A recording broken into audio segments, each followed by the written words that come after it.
जय हिंद, वंदे मातरम। आप सभी का बहुत बहुत स्वागत है सक्सेस वर्ल्ड MCQ चैनल पर। तो फ्रेंड्स, आज की इस वीडियो में Bihar police constable new vacancy 2022 के लिए आपको जो स्क्रीन पर बुक दिख रहा है रुक्मणी पब्लिकेशन का, ये बुक आपके एग्ज़ाम के लिए बहुत ही बेहतरीन और शानदार बुक है। इस बुक से आज की इस वीडियो में कुछ मोस्ट इम्पॉर्टेंट क्वेश्चंस को लेकर आए हैं जो कि आपके एग्ज़ाम के लिए बहुत ही ज़्यादा इम्पॉर्टेंट होने वाला है। तो सेशन में आप लोग एंड तक बने रहे। तो चलिए इसी के साथ आज के सेशन को स्टार्ट करते हैं। तो फ्रेंड्स, आज के सेशन का पहला प्रश्न है, भारत का अंतरिक्ष यानी कि स्पेस रॉकेट लॉन्चिंग केंद्र कहाँ पर है? ऑप्शन आपके सामने 4 दिए गए हैं और आपको प्रत्येक प्रश्न के लिए मैक्सिमम 5 सेकंड का टाइम दिया जाता है। आप लोगों को लाइव चैट का भी ऑप्शन दिया जाता है। अगर आंसर पता है तो आप लोग लाइव चैट में अपना अपना आंसर करते जाएंगे। तो देखिए, भारत का ये जो अंतरिक्ष रॉकेट लॉन्चिंग केंद्र है ये श्रीहरिकोटा में है। तो जो ही बच्चे लाइव चैट में ऑप्शन सी को दे रहे हैं, बिल्कुल सही जवाब है। श्रीहरिकोटा कहाँ है? तो ये आंध्र प्रदेश में स्थित है।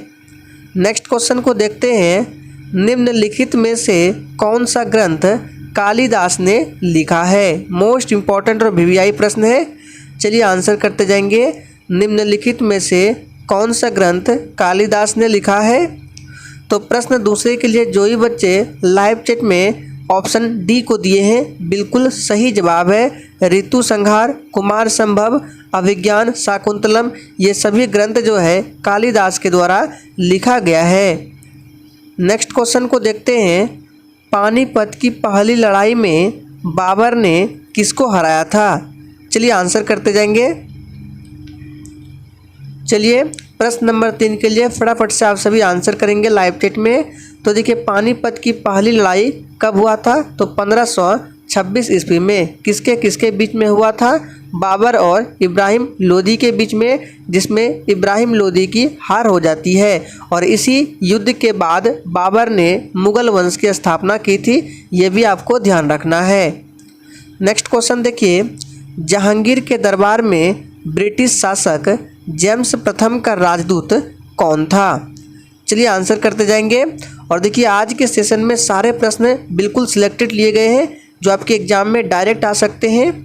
तो देखिए, जहांगीर के दरबार में ब्रिटिश शासक जेम्स प्रथम का राजदूत कौन था? तो इसका सही जवाब होगा विलियम हॉकिंस। जो ही बच्चे लाइव चैट में डी को दे रहे हैं, बिल्कुल सही जवाब है विलियम हॉकिंस। ये जेम्स प्रथम का राजदूत था जो जहांगीर के दरबार में था।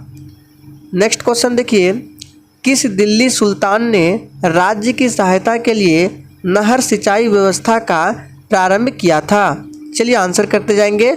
और फ्रेंड्स, अगर आप लोगों को ये सेशन थोड़ा भी पसंद आता है तो प्लीज़ सभी लोग सेशन को दिल से लाइक करेंगे और सेशन को अपने सभी दोस्तों के साथ शेयर करेंगे। तो किस दिल्ली सुल्तान ने राज्य की सहायता के लिए नहर सिंचाई व्यवस्था का प्रारंभ किया? तो जो ये बच्चे ऑप्शन सी को दे रहे हैं, बिल्कुल सही जवाब है गयासुद्दीन तुगलक ने। याद रखना है, रजिया सुल्तान ये किसकी बेटी थी? तो रजिया सुल्तान जो है इल्तुतमिश की बेटी थी, याद रखना है। नेक्स्ट क्वेश्चन देखिए, निम्नलिखित राष्ट्रीय राजमार्गों में से कौन सा एक महाराष्ट्र, छत्तीसगढ़ और उड़ीसा राज्यों से होकर जाता है? फटाफट से आंसर बताएंगे। तो देखिए, प्रश्न 6 के लिए राइट आंसर क्या होगा? तो जो ही बच्चे लाइव चैट में ऑप्शन सी को दे रहे हैं, बिल्कुल सही जवाब है NH 6 जो है ये राजमार्ग महाराष्ट्र, छत्तीसगढ़ और उड़ीसा राज्यों से होकर जाता है। आप लोग कमेंट करके बताएंगे कि भारत का सबसे लंबा राष्ट्रीय राजमार्ग कौन सा है। इसका आंसर आपको कमेंट बॉक्स में देना है। नेक्स्ट क्वेश्चन, दक्षिण अमेरिका में अमेजन में कौन से वन पाए जाते हैं? ये भी प्रश्न आपके एग्जाम के लिए कतई जहर प्रश्न है, इसको ध्यान रखिएगा। तो देखिए, प्रश्न 7 के लिए राइट आंसर क्या होगा? दक्षिण अमेरिका में अमेजन में कौन से वन है? तो विषुवतीय वर्षा वन, जो कि ऑप्शन बी में दिया गया है, याद रखना है विषुवतीय वर्षा वन। नेक्स्ट क्वेश्चन, भारत की एंटी टैंक मिसाइल है आकाश, नाग, अग्नि या पृथ्वी? चलिए आंसर करते जाएंगे। तो देखिए, भारत की एंटी टैंक मिसाइल कौन सी है? तो ये नाग है, बी ऑप्शन बिल्कुल सही जवाब हो जाएगा। और इसका सर्वप्रथम परीक्षण किया गया था 1990 ईस्वी में, ध्यान रखना है। नेक्स्ट क्वेश्चन देखिए, मोनालिसा की प्रसिद्ध कृति का चित्रकार कौन था? चलिए आंसर करेंगे। मोनालिसा की प्रसिद्ध कृति का चित्रकार कौन था? तो ये था लियोनार्डो दा विंची। तो जो ये बच्चे ऑप्शन ए को दे रहे हैं बिल्कुल सही जवाब है, Leonardo da Vinci. Next question देखिए, प्रकाश रासायनिक धूप कोहरे में हमेशा होता है, क्या होता है? चलिए आंसर बताएंगे। तो देखिए इसमें हमेशा होता है ओजोन, सी ऑप्शन बिल्कुल सही जवाब हो जाएगा। ओजोन दिवस पूछा जाता है तो ये प्रत्येक वर्ष 16 सितंबर को मनाया जाता है। ओजोन का फॉर्मूला क्या होता है? O3 होता है। ओजोन परत किस परत में पाया जाता है? तो ये वायुमंडल के समताप मंडल में पाया जाता है ओजोन परत, ध्यान रखना है। ओजोन परत क्या करता है? तो ये सूर्य से आने वाली यूवी लाइट यानी कि अल्ट्रा वायलेट लाइट को ये क्या करता है? रोकता है हमारे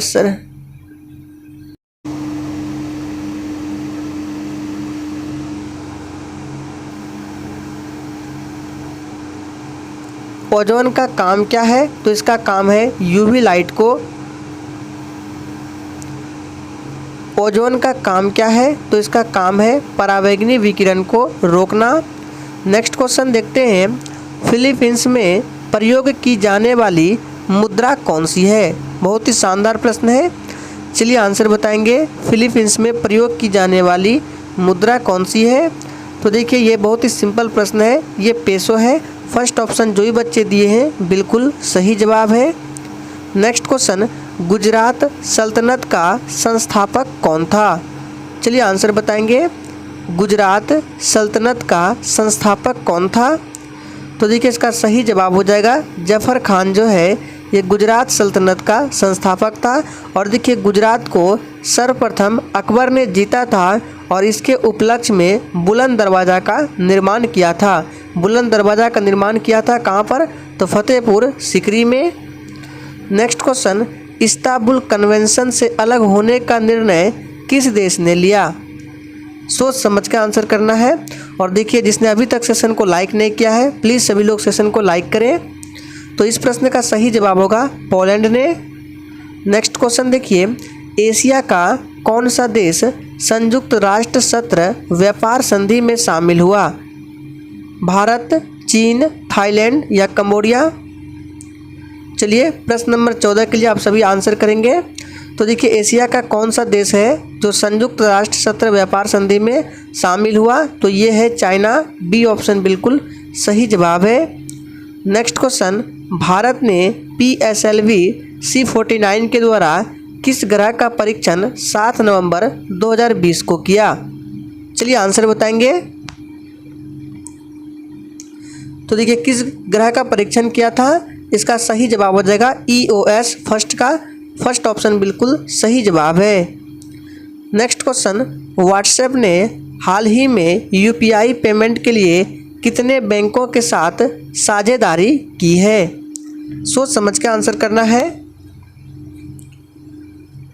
तो देखिए इस प्रश्न का सही जवाब क्या हो जाएगा? इसका सही जवाब है 5 बैंकों के साथ साझेदारी की है। और फ्रेंड्स इससे पहले 2011 से लेकर अब तक बिहार पुलिस कांस्टेबल के एग्ज़ाम में जितने भी हिस्ट्री के, पॉलिटी के, ज्योग्राफी के, इकोनॉमिक के, साइंस के और हिंदी के प्रश्न पूछे गए हैं उनको अलग अलग वीडियो में कवर किया गया है और सभी वीडियो को एक ही प्लेलिस्ट में डाल दिया गया है। और आपको प्लेलिस्ट का लिंक डिस्क्रिप्शन बॉक्स में मिल जाएगा। अगर आपने नहीं देखा है तो ज़रूर जाके देखिए और देखिए किस तरह के प्रश्न एग्जाम में पूछे गए थे और आप लोग कितने प्रश्नों का जवाब दे पाते हैं। नेक्स्ट क्वेश्चन देखिए, डॉगर बैंक कहाँ स्थित है? चलिए आंसर बताएंगे। डॉगर बैंक कहाँ स्थित है? तो देखिए ये जो बैंक है कहाँ स्थित है? तो ये अटलांटिक महासागर में स्थित है। फर्स्ट ऑप्शन बिल्कुल सही जवाब है। नेक्स्ट क्वेश्चन, सर्वाधिक मतदाताओं वाला देश कौन सा है? चलिए आंसर बताएंगे। सर्वाधिक मतदाताओं वाला देश कौन सा है? तो देखिए ये देश है भारत। फर्स्ट ऑप्शन बिल्कुल सही जवाब हो जाएगा। नेक्स्ट क्वेश्चन देखिए, रजत क्रांति का संबंध है। चलिए आंसर बताएंगे, रजत क्रांति किससे संबंधित है। तो देखिए इसका सही जवाब जो ही बच्चे लाइव चैट में बी ऑप्शन को दिए हैं बिल्कुल सही जवाब है, ये अंडा से संबंधित है। बात करते हैं तिलहन, तो ये पीली क्रांति से संबंधित है। दूध जो है ये श्वेत क्रांति से संबंधित है, ध्यान रखना है। और आप लोग कमेंट करके बताएंगे ये जो मछली है किस क्रांति से संबंधित है। नेक्स्ट क्वेश्चन, किसी राष्ट्र के वास्तविक जीवन स्तर का आकलन किया जा सकता है, किसके द्वारा। चलिए आंसर बताएंगे, इंपॉर्टेंट प्रश्न है। तो देखिए प्रश्न 20 के लिए राइट आंसर क्या होगा, किसी राष्ट्र के वास्तविक जीवन स्तर का आकलन किया जा सकता है उसके प्रति व्यक्ति आय द्वारा। सी ऑप्शन बिल्कुल सही जवाब है, ध्यान रखना है। और देखिए भारत में सर्वप्रथम प्रति व्यक्ति आय का गणना किसके द्वारा किया गया था, तो ये प्रश्न पूछा जाता है। तो भारत में सर्वप्रथम प्रति व्यक्ति आय का मापन जो है 1868 ईस्वी में दादा भाई नौरोजी के द्वारा किया गया था, ध्यान रखना है। Next question, doctor BR Ambedkar ने संविधान का हृदय और आत्मा किसे कहा था। चलिए आंसर करते जाएंगे। तो देखिए किसे कहा था, तो ये बोला था संवैधानिक उपचारों के अधिकार को। सी ऑप्शन बिल्कुल सही जवाब है। और इसके बारे में आर्टिकल 32 में इसका विवरण किया गया है, संवैधानिक उपचारों का अधिकार, ध्यान रखना है। और देखिए भारत का जो संविधान है ये बनकर कब तैयार हुआ था, तो 26 नवंबर 1949 को बनकर तैयार हुआ था। और इसको पूर्ण रूप से अंगीकार किया गया था 26 जनवरी 1950 को, ध्यान रखना है। नेक्स्ट क्वेश्चन, इंसुलिन खाली स्थान से स्रावित होता है। चलिए आंसर करेंगे। तो देखिए इंसुलिन जो है ये अग्नाशय से स्रावित होता है। सी ऑप्शन बिल्कुल सही जवाब है। मानव शरीर की सबसे बड़ी ग्रंथि कौन सी है, तो यकृत ग्रंथि मानव शरीर की सबसे बड़ी ग्रंथि है। और देखिए इंसुलिन की कमी से कौन सा रोग होता है, तो मधुमेह रोग होता है, याद रखना है। मधुमेह रोग जिसको डायबिटीज भी बोला जाता है, ये इंसुलिन की कमी से होता है। नेक्स्ट क्वेश्चन देखिए, शर्करा में क्या पाया जाता है। चलिए आंसर बताएंगे, शर्करा में क्या पाया जाता है। तो देखिए इसका सही जवाब क्या होगा, शर्करा में कार्बन हो गया, हाइड्रोजन हो गया एवं ऑक्सीजन पाया जाता है। तो देखिए बी ऑप्शन में दिया गया है कार्बन, हाइड्रोजन एवं ऑक्सीजन। नेक्स्ट क्वेश्चन, शरीर में विटामिन डी की कमी से कौन सा रोग उत्पन्न होता है। चलिए आंसर बताएंगे। तो देखिए शरीर में विटामिन डी की कमी से कौन सा रोग उत्पन्न होता है, तो सूखा रोग उत्पन्न होता है। फर्स्ट ऑप्शन जो ही बच्चे दे रहे हैं बिल्कुल सही जवाब हो जाएगा। और सूखा रोग जो है ये हड्डियों से संबंधित बीमारी है। बात करते हैं विटामिन डी का रासायनिक नाम क्या होता है, तो इसका रासायनिक नाम होता है कैल्सीफेरॉल। स्कर्वी किस विटामिन की कमी से होता है, तो विटामिन सी की कमी से स्कर्वी होता है। और इसका रासायनिक नाम एस्कॉर्बिक एसिड है। बेरी जो है ये विटामिन बी की कमी से होने वाला रोग है। और विटामिन बी का रासायनिक नाम क्या है, तो थायमिन है। और रतौंधी जो है ये विटामिन ए की कमी से होने वाला रोग है। और विटामिन ए का रासायनिक नाम क्या है, रेटिनॉल है। इन सभी बातों को याद रखना है। और देखिए एक प्रश्न यहाँ से बनता है कि कौन कौन सा ऐसा विटामिन है जो पानी में घुलनशील होते हैं। आपको नीचे कमेंट बॉक्स में इसका आंसर बताना है, कौन कौन से विटामिन पानी में घुलनशील होते हैं और कौन कौन से विटामिन वसा में घुलनशील होते हैं। नेक्स्ट क्वेश्चन, राष्ट्रीय जनगणना कब शुरू हुई। चलिए आंसर करते जाएंगे। तो देखिए राष्ट्रीय जनगणना जो है ये सर्वप्रथम 1872 ईस्वी में। और ये भी पूछा जाता है कि किसके शासनकाल में, तो लॉर्ड मेयो के शासनकाल में भारत में सर्वप्रथम राष्ट्रीय जनगणना की शुरुआत हुई थी। और 10 के आधार पर यानी कि नियमित जनगणना पूछे तो ये 1881 में लॉर्ड किसके शासनकाल में, रिपन के शासनकाल में, ध्यान रखना है। नेक्स्ट क्वेश्चन, खरीफ फसल काटी जाती है। चलिए आंसर बताएंगे। खरीफ फसल काटी जाती है तो खरीफ फसल जो है ये अक्टूबर नवंबर में काटी जाती है। फर्स्ट ऑप्शन जो भी बच्चे दिए हैं बिल्कुल सही जवाब है। चंद्रमा पृथ्वी का एक चक्कर कितने दिनों में लगाता है? चलिए आंसर बताएंगे। और देखिए अभी तक आप लोगों ने लाइक नहीं किया है तो प्लीज़ जिसने लाइक नहीं किया है सभी लोग लाइक करें। तो देखिए चंद्रमा पृथ्वी का एक चक्कर जो है ये 27 दिन 6 घंटे में लगाता है, लगभग 28 दिनों में। फर्स्ट ऑप्शन बिल्कुल सही जवाब है। यहाँ से एक प्रश्न पूछा जाता है कि जीवाश्म ग्रह किसे बोला जाता है, तो चंद्रमा को जीवाश्म ग्रह बोला जाता है, ध्यान रखना है। नेक्स्ट क्वेश्चन, सम्राट अशोक किस वंश से संबंधित थे? चलिए आंसर बताएंगे। तो देखिए सम्राट अशोक जो है ये मौर्य वंश से संबंधित थे। फर्स्ट ऑप्शन सही जवाब है। मौर्य वंश की स्थापना चंद्रगुप्त मौर्य के द्वारा किया गया था।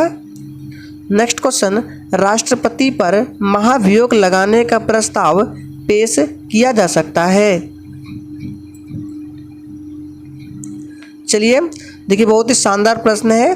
तो राष्ट्रपति पर महाभियोग लगाने का प्रस्ताव जो है ये संसद के किसी भी सदन में पेश किया जा सकता है।